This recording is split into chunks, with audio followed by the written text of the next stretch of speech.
Hello, good morning from Maui, Hawaii, where it is 9 a.m., but I know it's a lot later in most parts of the world.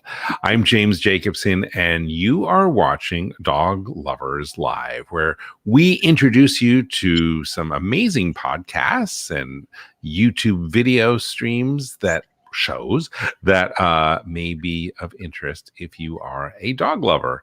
And we have a very special guest today, someone who has been podcasting for a few years and has in that process amassed a very large listenership. This is Laura Reeves. Laura, thank you so much for being with us today. Hey, James, thanks for having me. I sure appreciate it. So, as I said, you have been doing this for a while. You have two podcasts that you currently do. One is Pure Dog Talk, Yep. And the new show is the Good Dog Pod. Yes. And the focus on both really, the genesis for both, I'm assuming, comes from your many years of showing dogs and being very active in the purebred dog community. Yep. I was asked actually to host Pure Dog Talk in 2016. Mm-hmm. And I did not have the brainchild of a podcast. In fact, I said, what is that? I don't know what you're talking about. You didn't invent podcasting? No, and I didn't even know what it was. And I thought it was crazy. But I was happy. I would be happy to script for her because my background is actually in journalism. Before I was a professional dog handler, I was a newspaper reporter. And that's what we all are at Dog Podcast Network. It's actually journalists doing shows about dogs, which kind of makes sense. It does make sense. So it's turned into the perfect storm, if you will. Total serendipity. It has brought together a lot of years of skills and knowledge in a lot of different areas. So I've really, really enjoyed doing it. And we've got well over 1 million downloads now, and it just sort of boggles my imagination. And it's a weekly show. It is currently weekly. Yeah. When we first started, it was actually 3 times a week, and I had a full-time job. Yeah, make that face. That's right. Wow, that is a lot of work. And we dropped that after about 9 months. We dropped it to twice a week, and it did that for quite some time. And just in January, the Good Dog organization had contracted with me to do the corporate podcast, the Good Dog Pod, last summer, and we formalized that and went to a little more work for them. And so I said, let's just do this. Pure Dog Talk is coming up on 500 episodes. We can go down to once a week. We've talked to everyone, but when you talk to everyone, you haven't actually, because you mainly focus on people who are very active in the world of showing dogs, right? I'm actively involved in showing dogs, competing in various performance events, and also all of the arcana sort of that goes with that. So there's genetics, and there's veterinary information, and there's all kinds of things. So I have interviewed everyone from top geneticists to best in show judges at Westminster Kennel Club, and literally everybody in between. And the listenership for your show is composed of whom? Your Dog Talk audience primarily is folks who are involved at some level in the sport of purebred dogs, whether they are just getting started or whether they've been at it for their entire lives. There's enough mix of material and content that it everybody listens, but it is exclusively really for folks who are involved in purebred dogs, although I know I have a strong listenership in other communities because the information is really, really useful no matter what you're doing with your dogs. Is it primarily a U.S.-based audience, or do you have people all over? Worldwide. The last time I checked, again, the primary audience is the U.S., Canada, Britain, and Australia. But I look every now and then at my stats, and I'm like, oh, wow, Zanzibar or something like that. Who knew? Well, they're dog lovers everywhere. There are dog lovers everywhere. So it is absolutely a global audience for Pure Dog Talk. Now, I've been doing some research and I understand that you first started getting involved, your first paying gig in terms of showing dogs. You had a tough boss who paid you $1.50 an hour. Yes, my father.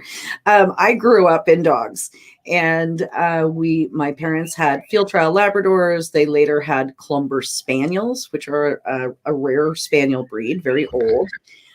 We also had German wire-haired pointers, and they were all bird dogs. And my dad did not want me to have an after-school job. He wanted me to concentrate on my studies. And so he paid me minimum wage, which back then was not much more than $1.50, to teach the labs how to play baseball, which is a way to teach them blind retrieving skills, to teach the Clumbers how to swim because they tend to sink, they're very heavy, and teach the wire-hair pointers how to retrieve. So these were my jobs as a teenager instead of working at Burger King. And clearly that was formational because, hey, you're still doing it a few years later when the minimum wages has gone up. The minimum wage has gone up, but not much. I tell you what, a dog breeder is not a way to get rich. No, we'll talk a little bit about the economics of it, because I think for so many dog breeders and so many people who competitively show dogs, they're not making a lot of money, but they're doing it for the love of it. It is a passion. It is absolutely a passion. You fall in love with your breed, and you want everyone to experience the wonder and glory of whatever your breed may be.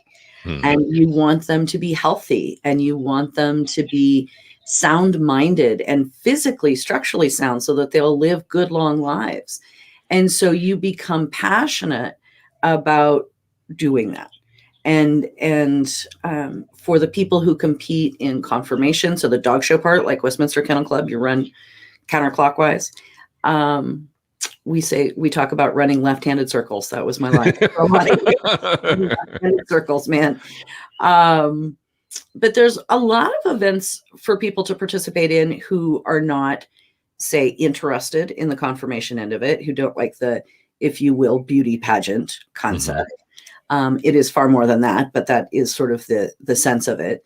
There are obedience and rally and agility and barn hunt and unbelievable amounts of things to do with your dog. And in many cases, even if your dog isn't purebred, some of these events are, other than the conformation shows, are available to mixed breed dogs as well.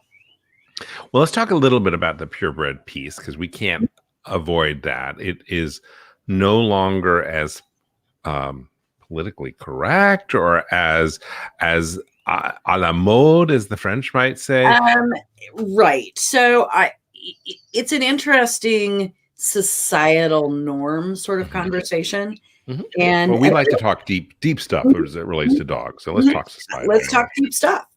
So think about when dog shows started, right? So dogs had been bred to achieve a specific function for mankind for eons, for literally since men and dogs happened to stumble onto the same, saber-toothed tiger, whatever.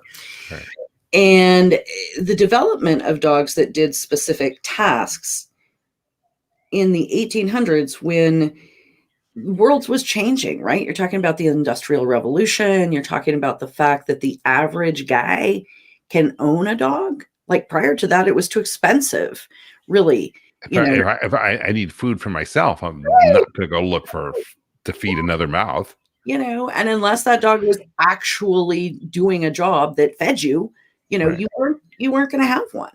And so breeding dogs and having large kennels of dogs was absolutely a facet of the nobility, of the aristocracy. And so with the Industrial Revolution, some of that started to change. And it is where you see the development of, for example, my dog breed. The breed of dogs that I've been involved with for 40 years is German wire-haired pointers. And they were developed by folks in Germany who hunted in the woods. And they wanted what I like to describe as the Uber dog. They wanted a dog who could do everything. So they could now afford to have a dog, but they couldn't afford to have what the Royals would have, which is a a spaniel to flush it, a pointer to point it, a retriever to retrieve it, whatever, right? They needed a dog that could do everything. Multitasker.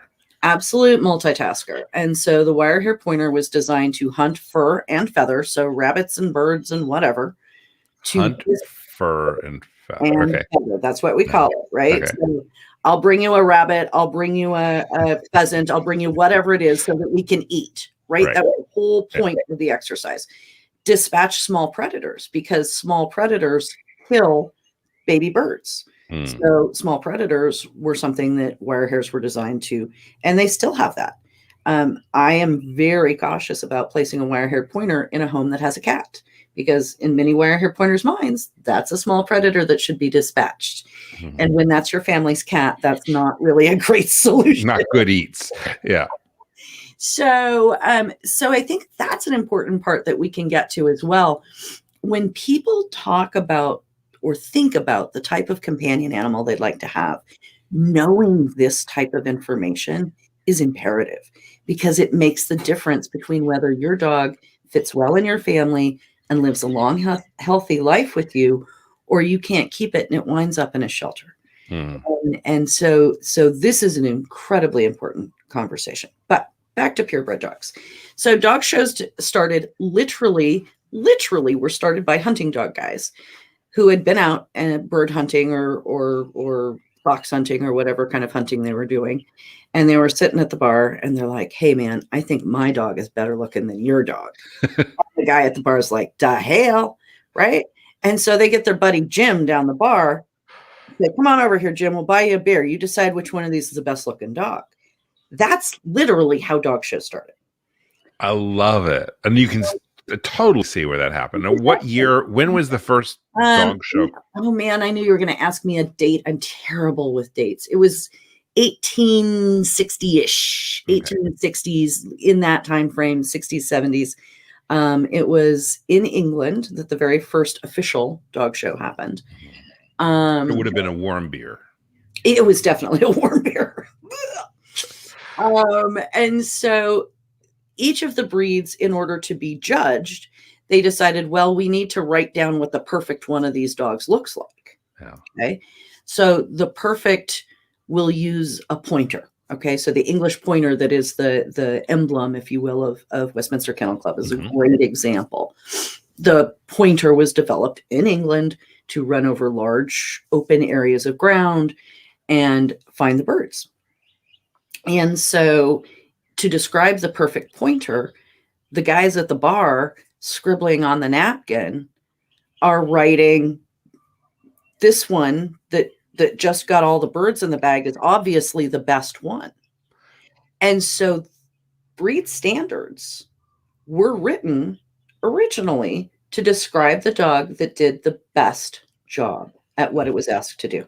That is fascinating. So it wasn't an aesthetic choice. It was more or less pseudoscientific observation. Entirely, this is the dog that does the best job at its job, and I'm going to describe it. And they used a lot of horse terms because this was, of course, pre-cars. Everybody rode a horse. They all had terms for horses. Hawk, withers. These are all horse terms. So you have the same terms to describe dogs. As purebred dogs and more than the idea of purebred dogs, because dogs were developed to do these tasks, as this concept continued to develop and the popularity of specific breeds of dogs, particularly companion animals and terriers and all of these things, the standards were written to describe the one that was the cutest, right? So if you think about a pug dog, which is an ancient breed in China, when it actually got to have a standard, it was written to describe the one that was the cutest. That's what its job was to be incredibly adorable and endearing. And cute is defined as like symmetry and a certain shape. Right. So think about the human eye in art. And this is where purebred dogs, for many of us who are super, super involved in this, they are art. They are history and they are art. Purebred dogs tell the history of a given area. They tell the history of the people, of the terrain, of how those people lived.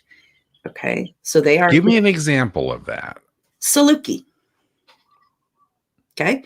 So Okay. the Saluki is, we laugh. We say that all dog breeds were created by man, except for possibly the Saluki that came from the head of Zeus, like that. Yeah. They were developed very specifically to hunt in extraordinary conditions, right? Super hot, desert, get a hare. This is what's feeding the family. Mm-hmm. And so the Bedouin Saluki, to the desert bred dogs of today, are not particularly distinguishable from the desert bred dogs of 3,000 or 4,000 years ago. Wow. So that's the history and the art part. Mm-hmm.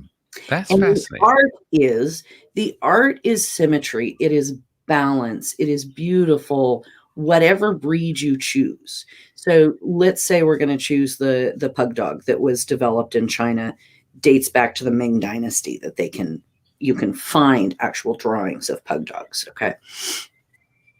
The round shape of the face, the round shape of the eyes, the brachycephalic, the short nose, all of this was designed to have an expression similar to looking at a person, at a baby. Think about that for a minute. And that's the role of the breeders over eons to make it more baby-like. Well, to make it meet that ideal, to make it cute. So it's round, it's balanced, it's all of those things, symmetrical. Our eye likes symmetry. If we look at art, if you look at the symmetry of even a Jason Pollock painting, right? Mm-hmm. There's still symmetry. There's still balance. Yeah, no, we are drawn to symmetry. Yeah. Let's talk a little bit more about the art, because I think this is fascinating. Because the first recorded dog art was probably on a cave. Yeah. Many. It was actually probably amongst the first, the god dog Anubis in Egypt. Mm-hmm. And so today we have pharaoh hounds, literally pharaoh hounds, that are thought to be essentially the descendants of those dogs, and also Ibethan hounds that are again thought to be the models for the god dog Anubis. So we've been chronicling dogs in art for a while, but so I'm imagining that when competitive showmanship was happening with this warm beer in the England in the 1800s, because we're sticking with that, Laura. Yeah. That's when you started seeing painters paint a lot of dog portraits. Right, exactly. So you think about Edward Landseer. Edward Landseer was an incredibly famous dog artist in England, and the Landseer Newfoundland is called that because it's black and white. It looks like the Newfoundlands that he painted. Yeah. Literally, we call it a Landseer Newfoundland when it is marked in that black and white pattern that he painted. If you think about the Dandy Dinmont Terrier, is from, and I'm going to forget the name of it. Oh my gosh. Was described in a book from England. And it was named after the character in this book. Dogs run through art and through history, literally back to cave painting times.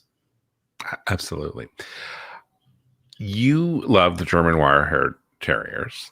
German wire-haired pointers. I'm sorry. I should never have said that to you, Laura. So that one, that beautiful dog. And that's something that was, when did you first start getting interested? I guess we'll break the question down that way. When did you first start getting interested in them? First wire-haired pointer arrived when I was 14, 15, about like that, 1983. Okay. 82, 83. And my dad had the Field Trial Labs. My mom had the Clumber Spaniels, which is, can you see? No, you can't see that one. No, we're not even going to try. just Google it, guys. Just Google it. Yeah. Clumber Spaniel. They look sort of like a St. Bernard. You dropped a piano on it. That's what I know. The Clumber Spaniel, literally, this is no joke. The Clumber Spaniel is roughly 19 inches tall, and its back it's described as long, low, and substantial. It was designed to go hunt underneath the hedgerows in England. And they will weigh anywhere from 80 to 90 pounds. That's a lot. That's a lot. That is a very low center of gravity, trust me. And so Dad had his labs, Mom had her Clumber Spaniels. I thought I wanted English setters, but it turns out they weren't a very good match for my personality. They were much sweeter than I am, and they took a lot of grooming, and I was sort of lazy little child. And so here comes this wire hair pointer, and she was kind of almost a rescue. Like, she came from a bad spot. Mom heard her on the radio. We said, we're going to go get this dog. And the guy had gotten her to hunt with his older dog, and she, was a puppy and made a mistake. And so he got mad at her and literally threw her in the backyard and kicked her once a day. And that was it until we got her at like 6 or 7 months old. So she was, poor thing. She hated men. She would bite any man that she saw just for grins and giggles. And so it's another one of those learning opportunities. I learned how to work with difficult dogs from her. And I was a determined teenage girl who loved dogs. And I made it so that she could be shown to a man judge, because that was my determination. So, and it worked. And that again, mainly because of the $1.50 salary and all that. No, that was mine. Like, I did that because I wanted to. There was nobody was paying me for that one. The more challenging the dog, the more you grew in the process.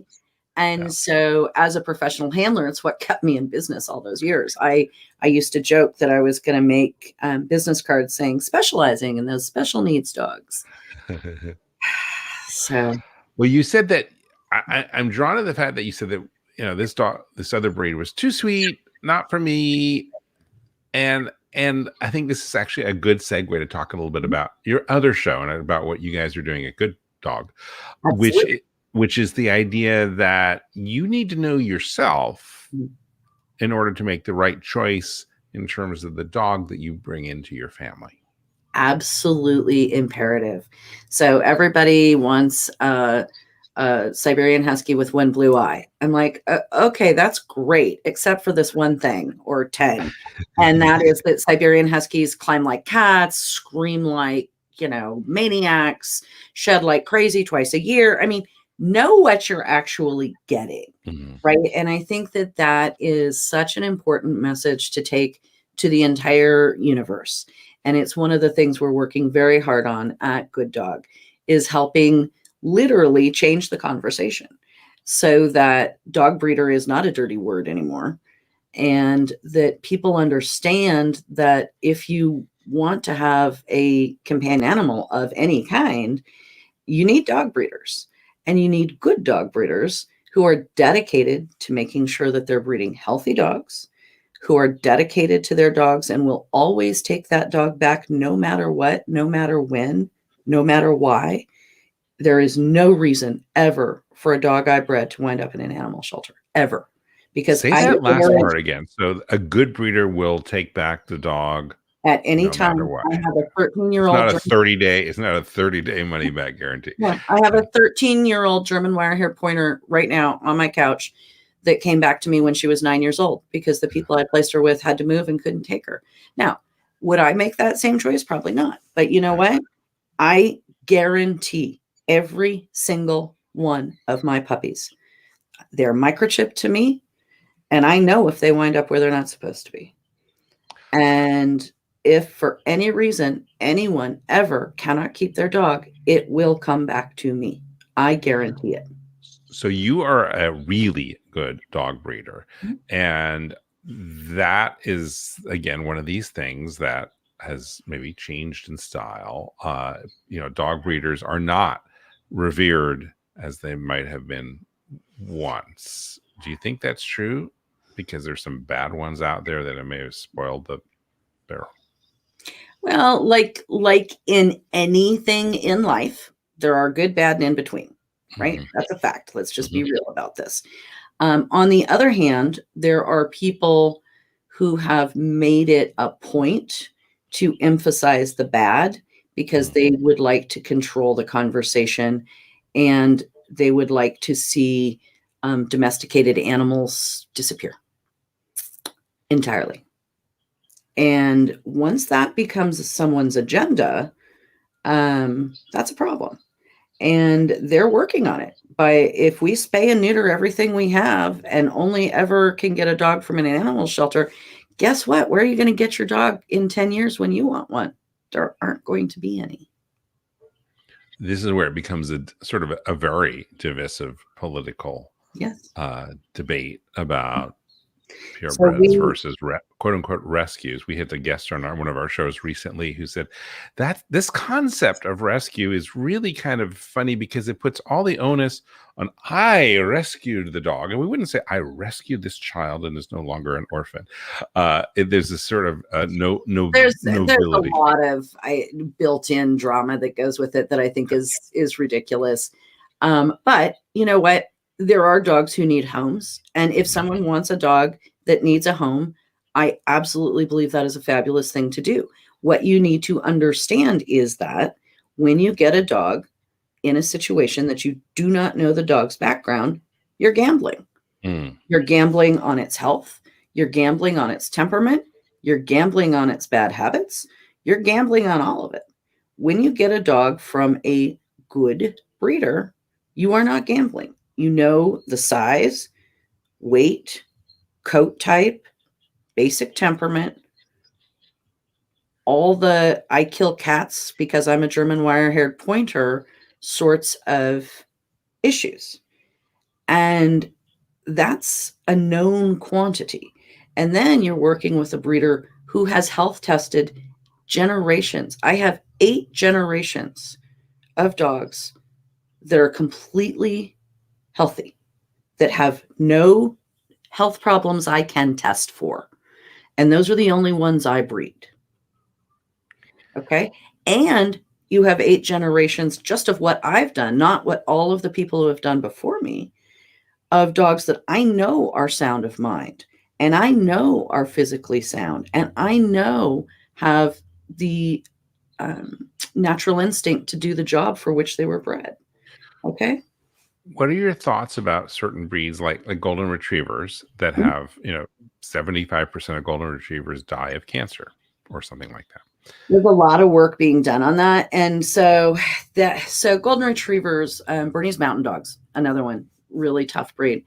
And I think it's not so much that breeders are per se irresponsible or any of those things. What happens is, and this is something that good breeders work very hard to stay away from. And you should also note that of those 75% of golden retrievers that died of cancer, how many of them were from actually good breeders? Okay, so start with that. Second piece is you have genetic bottlenecks. And this is something that I preach to my breeder people. What's a genetic bottleneck? A genetic bottleneck means that you start out with golden retrievers having X many thousands of dogs available in the gene pool. And somewhere along the way, sometimes more than one place along the way, this has happened also in Doberman Pinschers. Doberman Pinschers are probably even better example. 90 plus % of Doberman retrievers, good Lord, Doberman Pinschers in the United States today descend from one dog.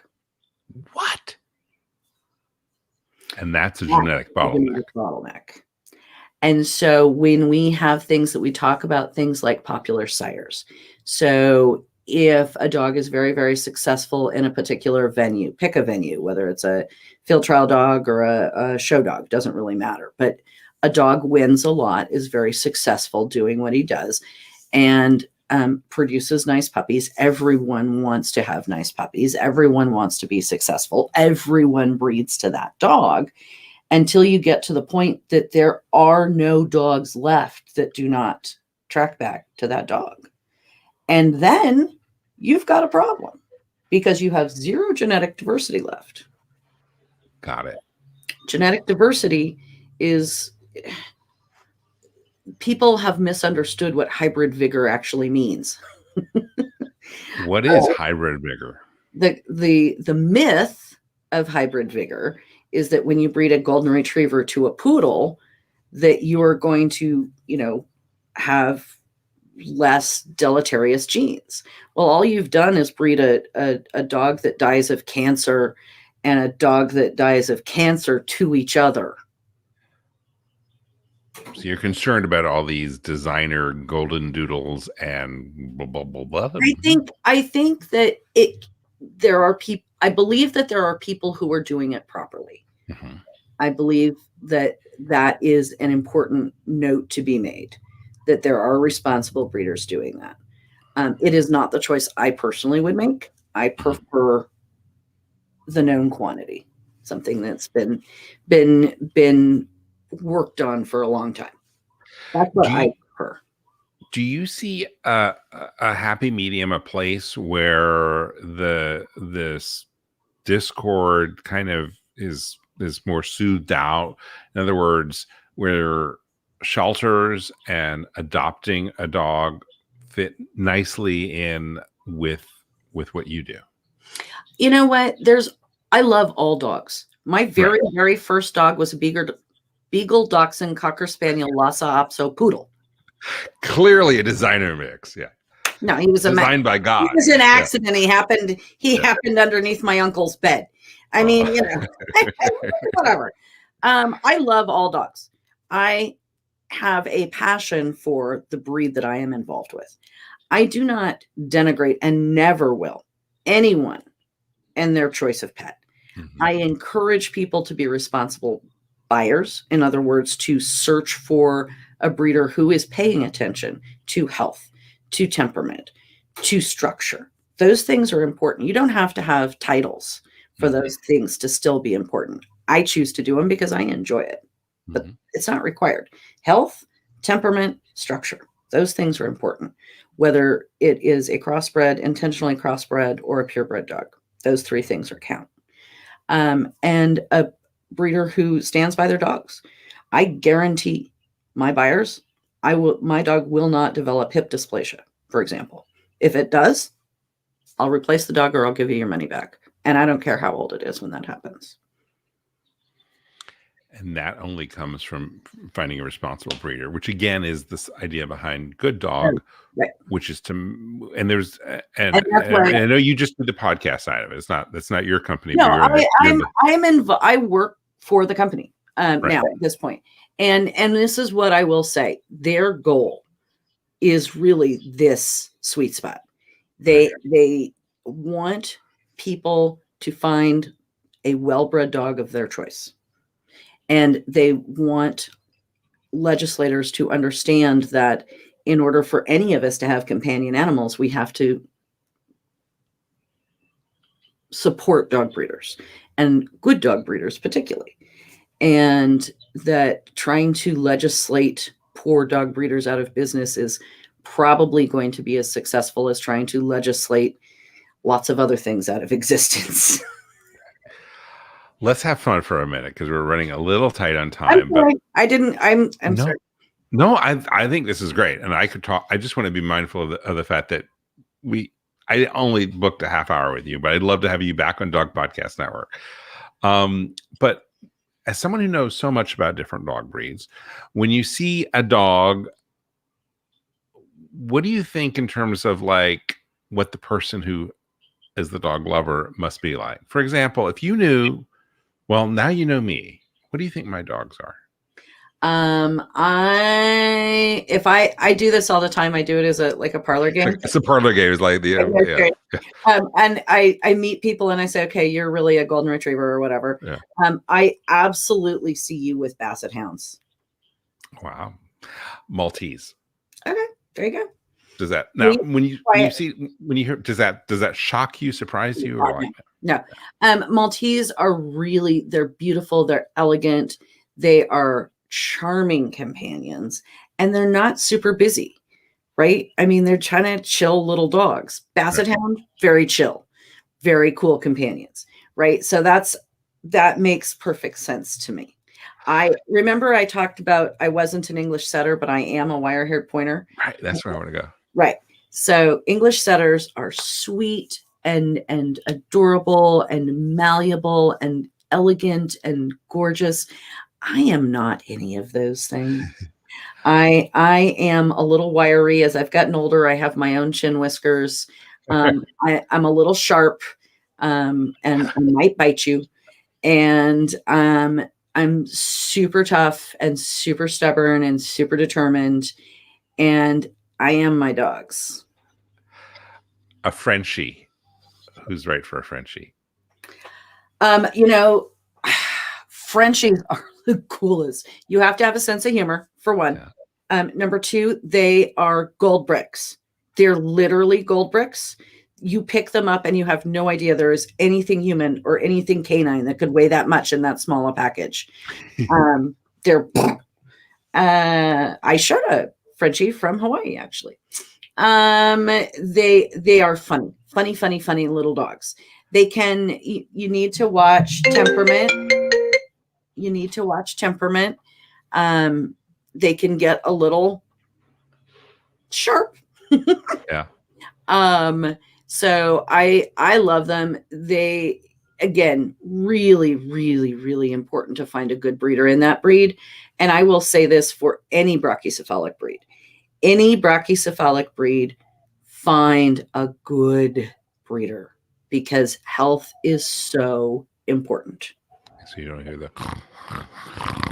You're still going to snore. I've got a pug in the house. She snores anyway.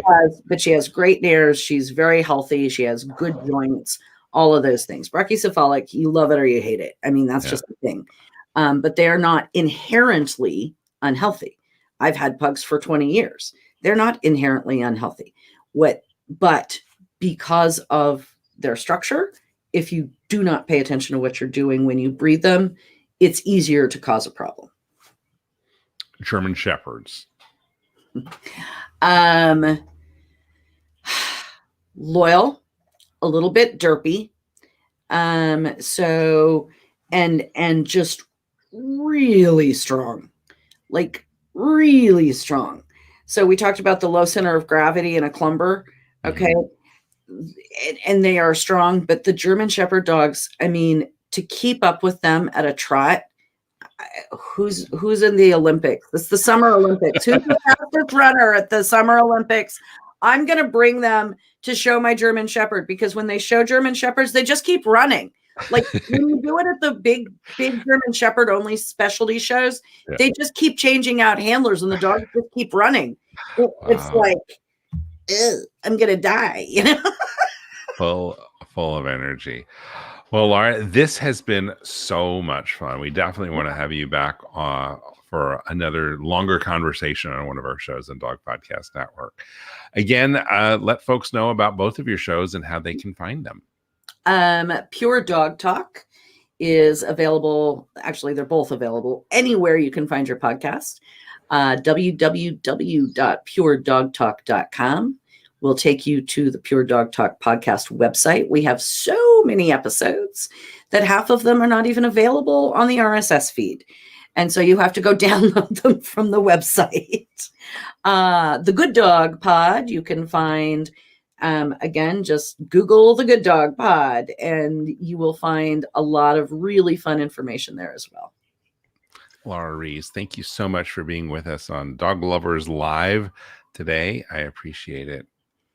Thank you for the invitation. I'm sorry I went long. No, this is awesome. I just want to, I know it's a Sunday and I want to be courteous to your time. So I'm leaving for Costa Rica shortly. It'll be all right. Costa Rica. Now that sounds fun. Vacation, I hope, or is it work? Actual vacation and delivering a dog. It's nice to be able to wrap those two together. Yep, it is. It is a bestman's holiday, but I'll take it. Well, I hope you have a good, safe trip there, Laura Reeves. Thanks so much for being with us Thanks today. so much, James. Sure appreciate the invite. Oh.